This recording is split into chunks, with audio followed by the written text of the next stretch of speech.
Hello everyone. और कैसे हैं? उम्मीद है बढ़िया होंगे। चलिए, तो कल हम लोगों ने बात की थी बायोटेक्नोलॉजी के बारे में कि बायोटेक्नोलॉजी जो है उसका मतलब क्या है, बायोटेक के प्रकार कितने हैं और मॉडर्न बायोटेक में कौन सी दो मुख्य तकनीकें हैं, उनकी हम लोगों ने की थी चर्चा।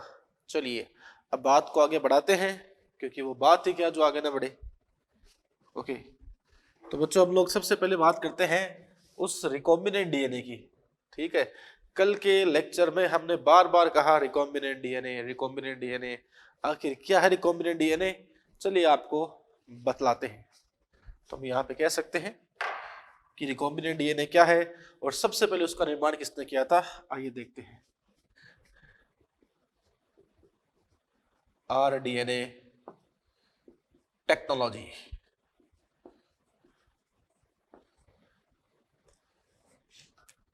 इसे बच्चों कहा जाता है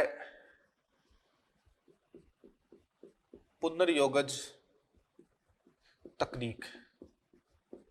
आरडीएनए टेक्नोलॉजी, पुनर्योगज तकनीक। देखें प्यारे बच्चों, आरडीएनए टेक्नोलॉजी क्या है, आइए करते हैं इसके बारे में चर्चा। तो देखें, आरडीएनए का सबसे पहले निर्माण किया था कोहेन ने और बोयर ने। तो हम कह सकते हैं फर्स्ट ऑफ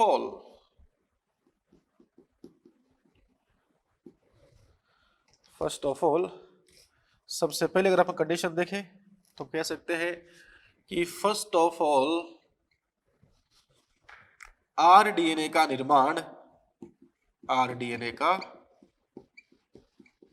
जो है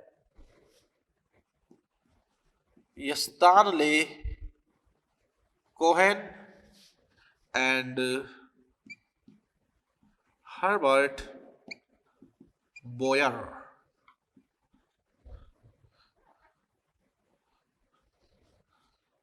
ने किया।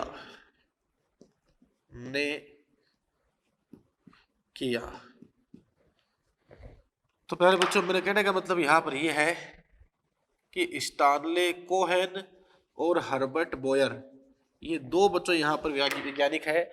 और सबसे पहले इन दोनों वैज्ञानिकों ने क्या किया था, प्रथम आरडीएनए का निर्माण किया था। समझ रहे बात को? अब बच्चों, इन्होंने सबसे पहले जो आरडीएनए बनाया था वो कैसे बनाया था, आइए करते हैं उसके बारे में चर्चा।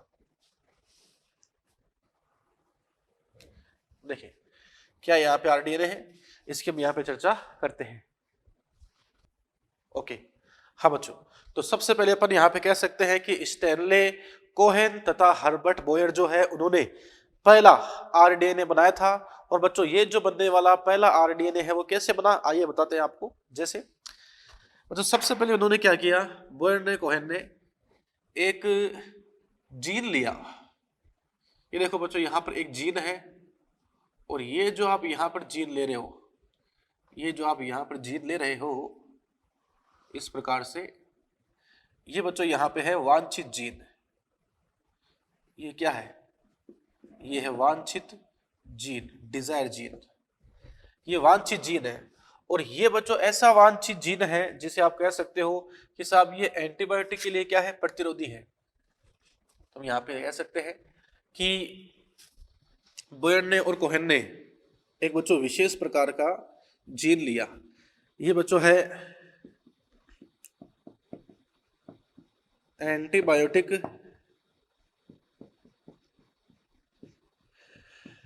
के लिए प्रतिरोधी जीन है। ये बच्चों यहाँ पर क्या है, ये है एंटीबायोटिक के लिए प्रतिरोधी जीन। तो उसने बच्चों क्या किया, एंटीबायोटिक के लिए प्रतिरोधी जीन लिया। फिर बच्चों उसने क्या किया, ये जो एंटीबायोटिक के लिए प्रतिरोधी जीन है इसको बच्चों जोड़ दिया प्लाज्मिड के साथ में। जरा गौर से देखना, ये बच्चों यहाँ पर प्लाज्मिड। प्लाज्मिड के बारे में जानते हो आप लोग, बैक्टीरिया में पाया जाता है प्लाज्मिड, प्रोकैरियोटिक कोशिका में होता है प्लाज्मिड। ये यहाँ पर है plasmid, this is plasmid.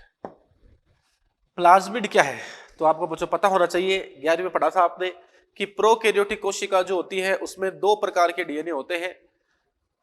Prokaryotic कोशिका में एक तो होता है क्रोमोसोमल डीएनए और दूसरा बच्चों यहाँ पे होता है एक्स्ट्रा क्रोमोसोमल डीएनए। प्रोकैरियोटिक कोशिका में दो प्रकार के डीएनए होते हैं, एक तो होता है क्रोमोसोमल डीएनए, एक होता है extra chromosomal DNA. Extra chromosomal DNA को प्लाज्मिड बोलते हैं। ये आप पढ़ चुके हो 11वीं क्लास के अंदर। अभी आप इतना देखो कि हमने एक डीएनए लिया और बच्चों डीएनए का नाम क्या है, प्लाज्मिड। तो आपके पास में प्लाज्मिड है। अब सबसे पहले बच्चों हमने क्या किया, सबसे पहले हमने ये किया, इस प्लाज्मिड के अंदर इतना इतना भाग जो है काट दिया। इसको आप अगर शो करना चाहो डायग्राम में तो आप इसको इस प्रकार से शो कर सकते हो।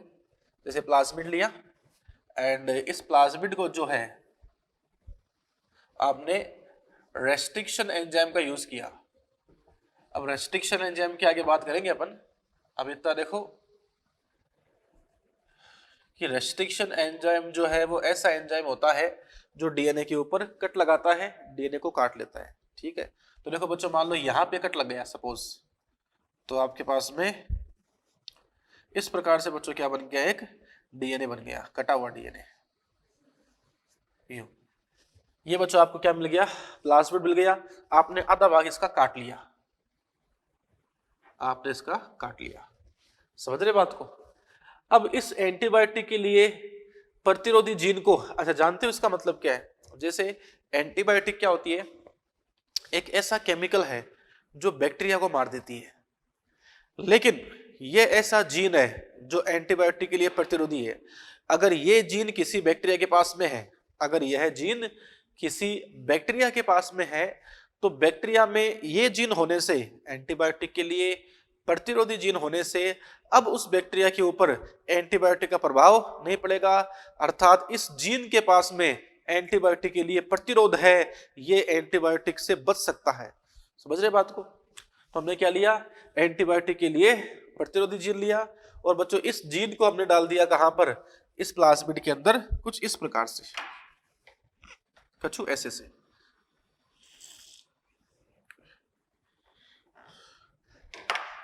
देखो बच्चों कट लगाने के लिए, कट लगाने के लिए हम लोग काम में लेते हैं रेस्ट्रिक्शन एंजाइम। इसका काम है डीएनए को काटना। फिर इन दोनों डीएनए को जोड़ने के लिए काम में लेते हैं डीएनए लाइगेज। तो डीएनए लाइगेज का काम जोड़ना होता है, लाइगेज। हाँ जी, तो अपन यहां पे कह सकते हैं कि सबसे पहले क्या हुआ, इस प्लाज्मिड को लिया और बच्चों प्लाज्मिड के अंदर इतना टुकड़ा काट दिया रेस्ट्रिक्शन एंजाइम की सहायता से, ताकि यहां पर फिट हो सके ये अपना एंटीबायोटिक के लिए प्रतिरोधी जीन। फिर बच्चों हमने लाइगेज की सहायता से इन दोनों को चिपका दिया, तो कछु ऐसी सी संरचना बनती है।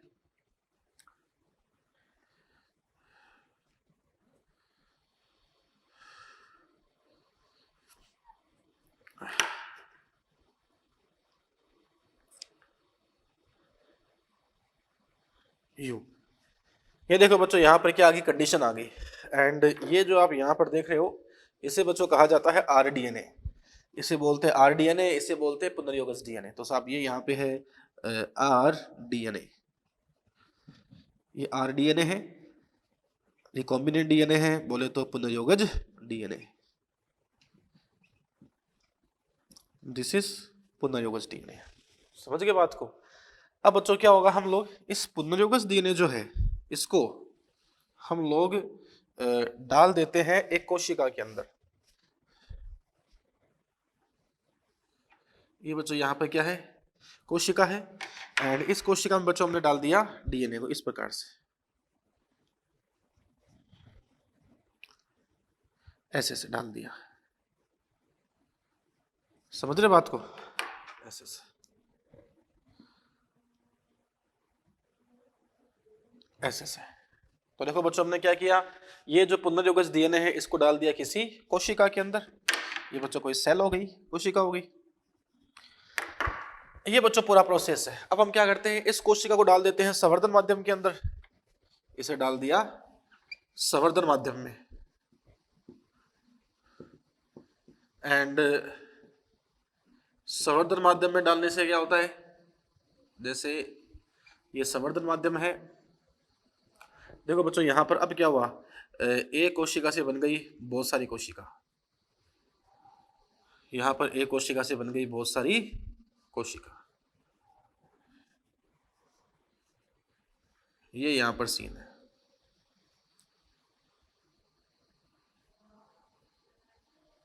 ये यहां पर इस प्रकार से सीन है, कंडीशन है। तो अपन यहाँ पे कह सकते हैं कि साहब ये अपने पास में संवर्धन माध्यम है, और देखो संवर्धन माध्यम के अंदर क्या हो गया, आपके पास में इस प्रकार से एक कोशिका से बहुत सारी कोशिका बन गई। और देखो बच्चों यहाँ पे आप देख सकते हो हर कोशिका के अंदर अपना जो RDNA है, अपना जो पुनर्योगज DNA है, वो बच्चों यहाँ पर पाया जाता है। ये यहाँ पे कंडीशन है।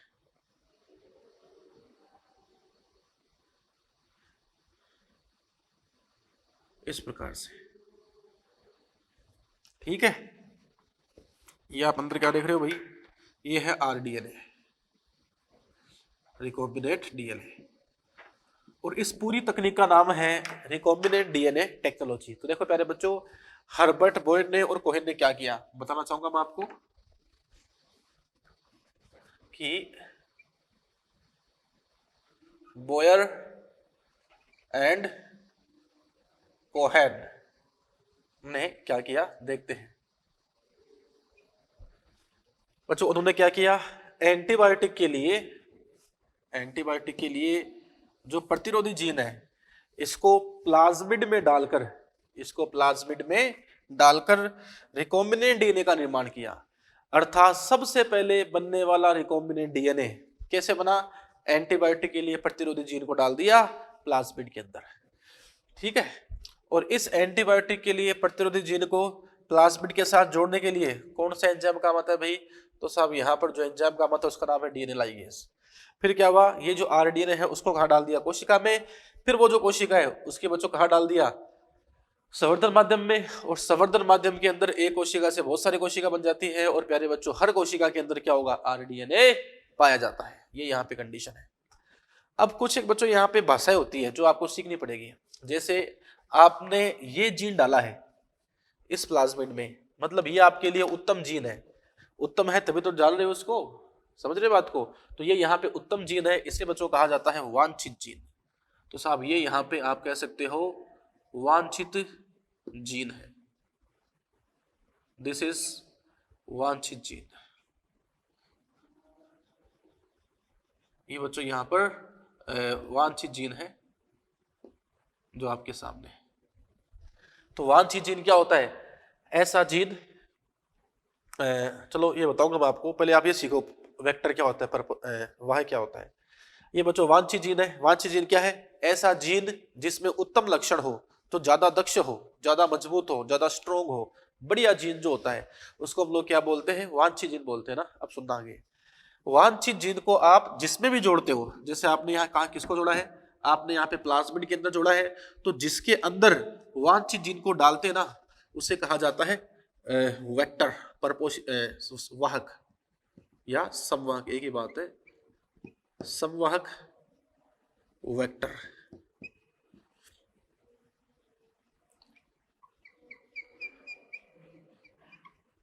ये बच्चों यहाँ पे सीध है यूं। तो अपन यहाँ पे कह सकते हैं कि वेक्टर क्या होता है, वेक्टर वो डीएनए होता है जिसमें वांछित जीन को डालते हैं, उस डीएनए को हम लोग क्या बोलते हैं, वेक्टर। ये देखो बच्चों यहाँ पे क्या बन गया, RDNA। तो मैं कह सकता हूं कि व्हाट इज RDNA, हम कह सकते हैं साहब कि RDNA बराबर वांछित जीन प्लस संवाहक वेक्टर, एक ही बात है। ये बच्चों यहाँ पे सीन है।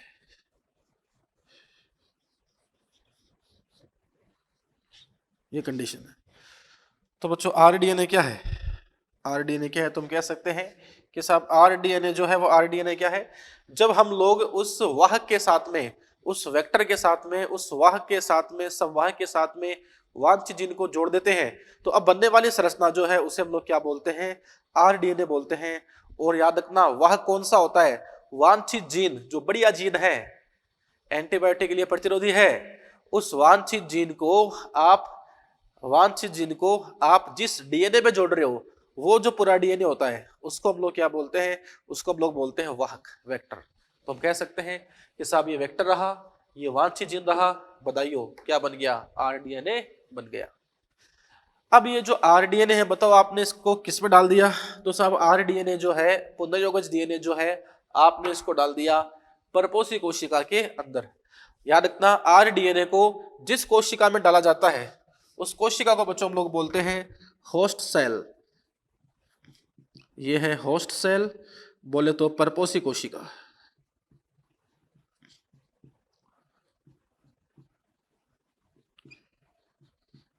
परपोषी कोशिका, ठीक है। तो होस्ट सेल क्या है, परपोषी कोशिका क्या है, इस पुनर्योगज डीएनए को, इस पुनर्योगज डीएनए को जिस कोशिका में डालते हैं, पुनर्योगज डीएनए को जिस कोशिका में डालते हैं उस कोशिका को हम लोग बच्चों क्या बोलते हैं, परपोषी कोशिका बोलते हैं। तो साहब ये यहाँ पे है होस्ट सेल, ये बच्चों यहाँ पर क्या है, परपोषी कोशिका है। ये यहाँ पूरी बात हो गई। अब देख लो, सर्वप्रथम बताओ आरडीएनए का निर्माण किसने किया, तो हर्बर्ट बोयर और स्टैनले कोहेन ने किया। उन्होंने क्या किया, एंटीबायोटिक के लिए प्रतिरोधी जीन को, एंटीबायोटिक के लिए प्रतिरोधी जीन को वांछित जीन के रूप में लिया और इसको प्लाज्मिड के साथ जोड़कर आरडीएनए का निर्माण किया। प्लाज्मिड यहां पर वाहक का काम करता है। फिर जब इस वाहक के साथ में वांछित जीन को जोड़ दिया, निर्माण होता है पुनर्योगज डीएनए का। और इस पुनर्योगज डीएनए को, इस पुनर्योगज डीएनए को हम जिस कोशिका में डालते हैं उस बच्चों कोशिका को हम लोग क्या बोलते हैं, परपोषी कोशिका बोलते हैं, होस्ट सेल उसे हम कहना चाहेंगे। फिर जो बच्चों परपोषी कोशिका होती है उसको संवर्धन माध्यम में डालकर उसके हम बोलो बहुत सारी कॉपी बना लेते हैं। ये बच्चों पूरी कंडीशन है। तो देखो बच्चों यहाँ पर ये तो क्या है, जेनेटिक इंजीनियरिंग, अनुवांशिक अभियांत्रिकी। ये बच्चों क्या है, केमिकल इंजीनियरिंग, रासायनिक अभियांत्रिकी है, जिसकी हमने बात की थी पिछले लेक्चर के अंदर। ठीक है, आगे देखिए।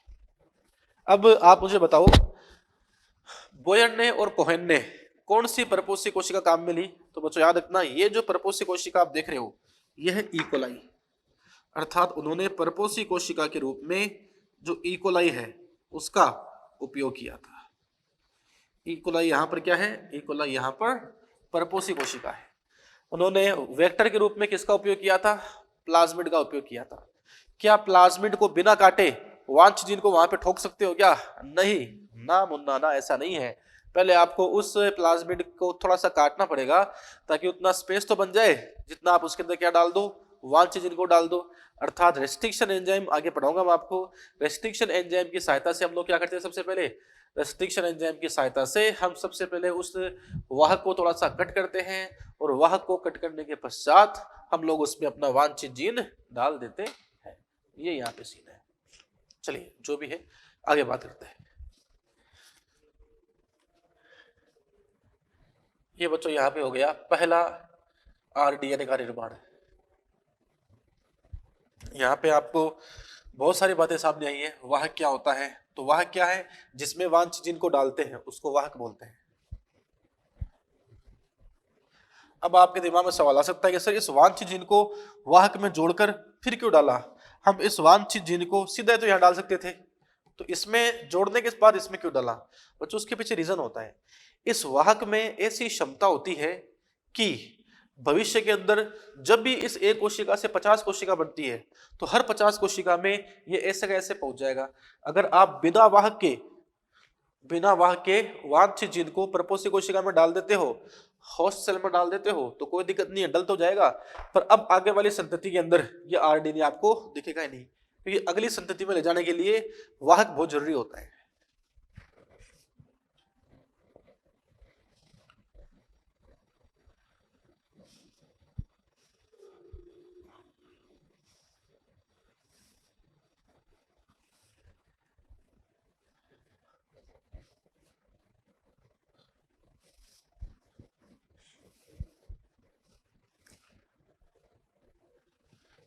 हाँ जी, ये यहाँ पे कंडीशन है। आगे देखिए।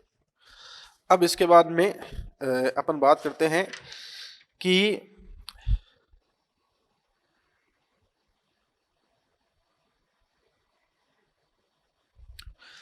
एक बच्चों बात बताना चाहूंगा मैं आपको यहाँ पर कि इस बोयन ने और कोहेन ने, इस बोयर ने एंड कोहेन ने, बोयर ने और कोहेन ने, तो देखो बच्चों बोयर ने और कोहेन ने, कुछ बुक्स में ए होता है कुछ बी होता है, कोई खास बात नहीं है। सबसे पहले जो वांछित जीन लिया उसका पता लगे आपको, ये कौन सा है, एंटीबायोटिक के लिए प्रतिरोधी वाला है। उसने जो वेक्टर काम में लिया, वह काम में लिया वो कौन सा है, पता है अपने को, प्लाज्मिड काम में लिया, वह के रूप में क्या लिया, प्लाज्मिड।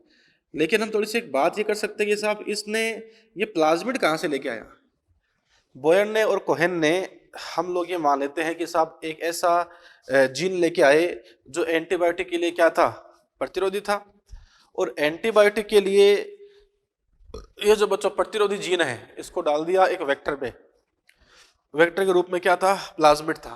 प्लाज्मिड किसका था, तो याद रखना ये प्लाज्मिड था साल्मोनेला, साल्मोनेला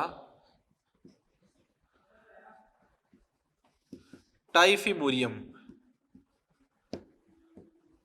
साल्मोनेला टाइफिमोरियम। ये एक ऐसा आप कह सकते हो बैक्टीरिया होता है, ये बच्चों क्या है, एक ऐसा बैक्टीरिया होता है कि इस बैक्टीरिया के अंदर जो प्लाज्मिड था, हम लोगों ने वो प्लाज्मिड लिया था जिसमें एंटीबायोटिक के लिए प्रतिरोधी जीन लिया था। तो एक बात बच्चों आपको आनी चाहिए कि हमने जो प्लाज्मिड लिया है, जो वाहक लिया है, इस वाहक को किससे निकाला है, तो बच्चों ये जो वाहक है इसको एक बैक्टीरिया से निकाला गया था जिसका नाम है साल्मोनेला टाइफिमोरियम। चलिए आगे चलते हैं।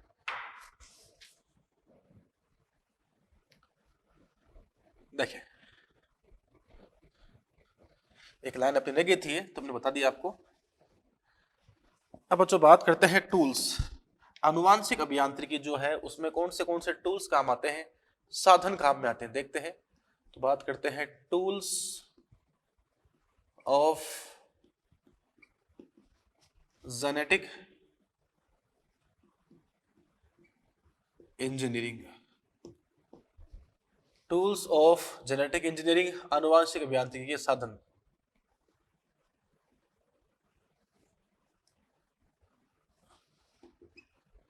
मतलब जो बच्चों आनुवांशिक अभियांत्रिकी, जैसे हमने क्या कहा था कि हमने रेस्ट्रिक्शन एंजाइम काम में लिया, डीएनए को काट ले, डीएनए लाइगेज एंजाइम काम में लिया, क्यों, ताकि जो डीएनए है उन दोनों को आपस में जोड़ सके। तो प्यारे बच्चों ध्यान रखना, रिकॉम्बिनेंट डीएनए तकनीक के अंदर बहुत सारे एंजाइम्स है बच्चों, बहुत सारे साधन यहाँ पे हुए करते हैं। अब वो साधन कौन से हैं, आइए करते हैं बच्चों इसके बारे में चर्चा। देखिए okay, tools of genetic engineering देखते हैं।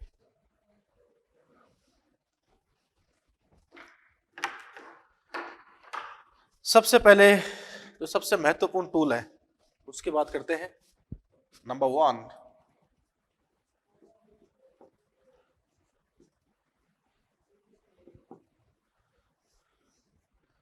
ये बच्चों यहां पे है रेस्ट्रिक्शन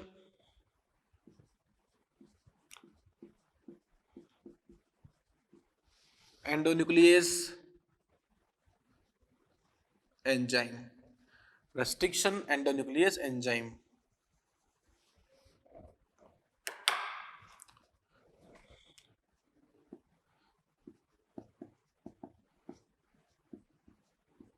रेस्ट्रिक्शन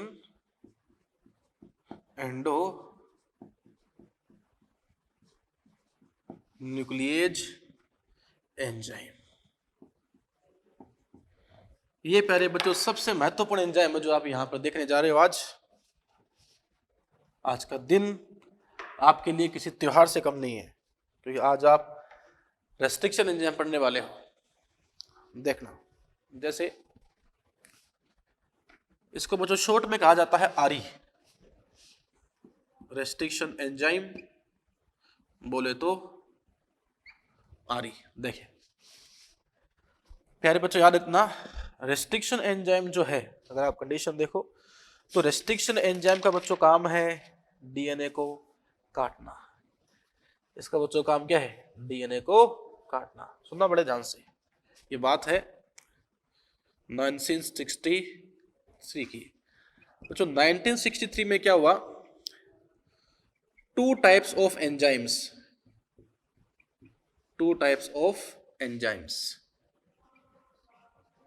अर्थात 1963 में दो प्रकार के एंजाइम्स खोजे गए थे, डिस्कवर्ड हुए थे। डिस्कवर्ड मतलब खोजे गए थे।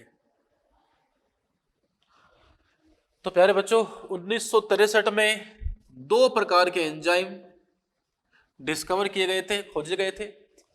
इनमें से एक एंजाइम जो है,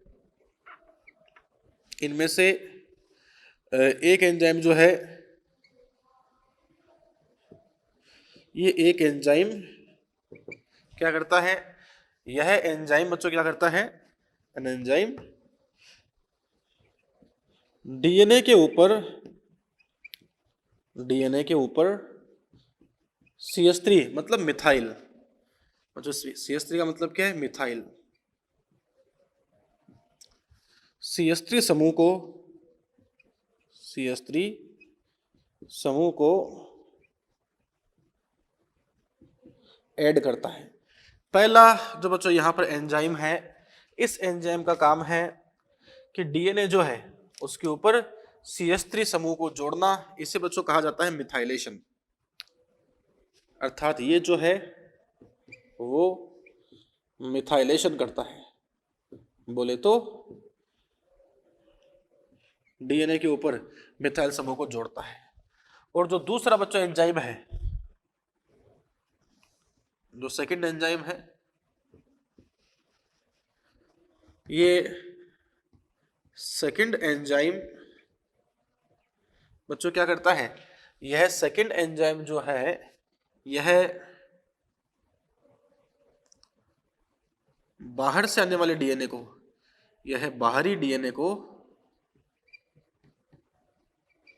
कट करता है, काट देता है, कट करता है। ठीक है। एंड ये जो बच्चों एंजाइम है इसी का नाम है रेस्ट्रिक्शन एंजाइम। तो पहले बच्चों रेस्ट्रिक्शन एंजाइम जो है उसका काम है डीएनए पर कट लगाना। इसकी खोज कैसे हुई थी, 1963 के अंदर वैज्ञानिकों ने दो एंजाइम देखे थे बैक्टीरिया के अंदर। एक एंजाइम वो था जो डीएनए के ऊपर मिथाइल समूह को जोड़ देता था, और जो दूसरा एंजाइम है वो क्या करता था बच्चों, डीएनए के ऊपर मिथाइल समूह नहीं जोड़ता बल्कि उस डीएनए को काट देता था। अब पूरी फिल्म इधर देखिए, जैसे ये एक बैक्टीरिया है, सपोज ये क्या है, बैक्टीरिया, जस्ट एग्जांपल बैक्टीरिया, ठीक है। और मान लो ये बैक्टीरिया का डीएनए, सपोज ये क्या है, डीएनए ऑफ बैक्टीरिया। बाहर से मान लो बच्चों कोई डीएनए आ गया, बाहर से क्या गया, डीएनए। तो इस बैक्टीरिया के अंदर क्या होता है, रेस्ट्रिक्शन एंजाइम पाया जाता है। ये रेस्ट्रिक्शन एंजाइम क्या करता है, इस डीएनए को कट कर देता है, क्योंकि बाहर से डीएनए आया है। अब ये बाहरी डीएनए कोशिका में आकर कोशिका के डीएनए के साथ जुड़ जाता है और पूरी कोशिका पे काबू पा लेगा। तो इससे बचने के लिए बैक्टीरिया में क्या होता है, रेस्ट्रिक्शन एंजाइम पाया जाता है, जिससे जैसे ही कोई बाहर से डीएनए आता है, यह रेस्ट्रिक्शन एंजाइम फट फट फट, तो जब फटाफट क्या करता है, उस डीएनए को काट देगा। अगर ये अब इस डीएनए को काट देता है तो बच्चों अब ये डीएनए इसके साथ जुड़कर इसे कंट्रोल नहीं कर पाएगा। ठीक है। अब बात ये आती है कि साहब रेस्ट्रिक्शन एंजाइम जो है, यह रेस्ट्रिक्शन एंजाइम बाहर से आने वाले डीएनए को काटता है। ये बात तो समझ में आ गई, क्यों काटता है, ताकि कोशिका सुरक्षित रहे। भाई जैसे मान लो बच्चों कोई वायरस है, सपोज बैक्टीरियोफेज है। बैक्टीरियोफेज क्या होता है, वायरस ही होता है। ऐसा वायरस जो बैक्टीरिया में इन्फेक्शन करे, ऐसा वायरस जो बैक्टीरिया में, जीवाणु में संक्रमण करे, बैक्टीरिया में इन्फेक्शन करे, उससे बच्चों क्या बोलते हैं, बैक्टीरियोफेज। ये मान लो साहब बैक्टीरियोफेज है, ये इसका डीएनए। अब बच्चों बैक्टीरियोफेज खुद तो कोशिका पे जाता नहीं है, अपना डीएनए भेज देता है। तो साहब ये मान लो डीएनए किसका आ गया, बैक्टीरियोफेज का, तो तुरंत आरही क्या करेगा, इस डीएनए को काट देगा और बैक्टीरिया सुरक्षित रह जाएगा। अर्थात बैक्टीरिया बैक्टीरियोफेज से बच गया, सेफ रह गया। लेकिन ये आरई दूसरे डीएनए को कैसे काटता है, इसका खुद का जो डीएनए है उसे क्यों नहीं काटता। तो बच्चों याद रखना, यहां एक एंजाइम है जिसका काम है मिथाइलेशन करना। ये एंजाइम क्या करता है कि जैसे कोई बाहर से डीएनए आता है उस पर मिथाइल समूह जोड़ देगा, और उस पर मिथाइल समूह जोड़ दिया तो अब रेस्ट्रिक्शन एंजाइम पहचान जाता है कि यहां मिथाइल समूह है, दबोच लो। तो बच्चों वो क्या करता है, वो उस डीएनए को काट देगा। समझ रहे बात को, ये पूरा सीन था। चलिए अपन यहाँ पे देखते हैं, अपने नीट की बात करते हैं। तो 1963 में दो एंजाइम खोजे गए थे। पहला एंजाइम का काम था मिथाइलेशन करना, अर्थात डीएनए जो है उसके ऊपर CH3 समूह को जोड़ना। और जो बच्चों दूसरा एंजाइम था वो क्या करता था, वो डीएनए को काटता था, बाहरी डीएनए को काटता था। और ये दूसरा एंजाइम जो है इसका नाम बच्चों आरई था, रेस्ट्रिक्शन एंजाइम था। और बच्चों ये जो रेस्ट्रिक्शन एंजाइम है ये वही है जिसकी हम बात कर रहे हैं, अर्थात रेस्ट्रिक्शन एंजाइम की खोज हुई थी 1963 में। इसका काम क्या है, डीएनए को काटना। आगे देखिए,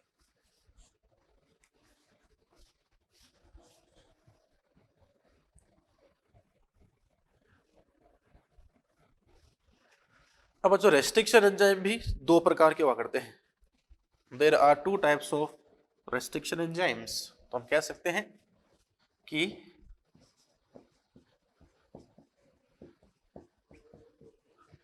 रेस्ट्रिक्शन एंजाइम्स जो है ये दो प्रकार के हैं। पहला जो बच्चों प्रकार है वो है रेस्ट्रिक्शन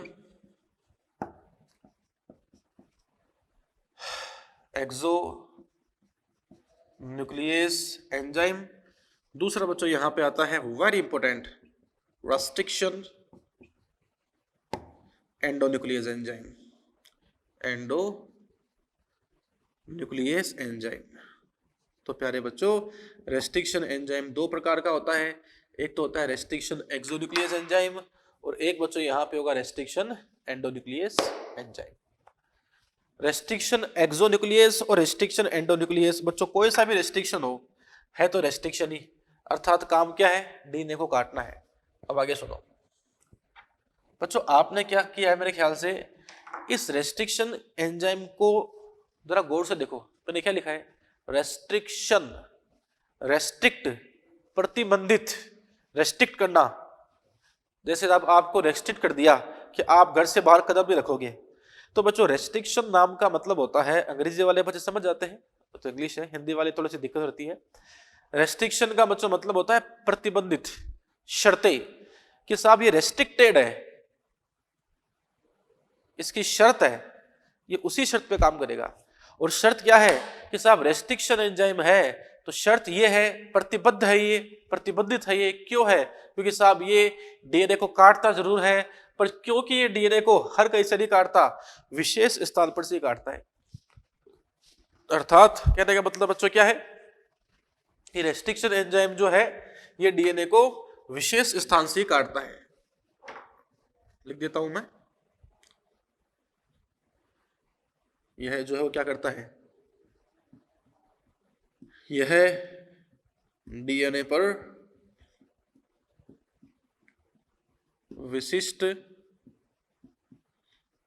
स्थलों पर ही, विशिष्ट स्थलों पर ही कट लगाता है। तो कहने का मतलब क्या है कि रेस्ट्रिक्शन एंजाइम जो होता है, यह रेस्ट्रिक्शन एंजाइम, यह रेस्ट्रिक्शन एंजाइम डीएनए को विशेष स्थान पे काटता है। अब एक होता है बच्चों एक्सोन्यूक्लियस, जैसे मान लो ये डीएनए है,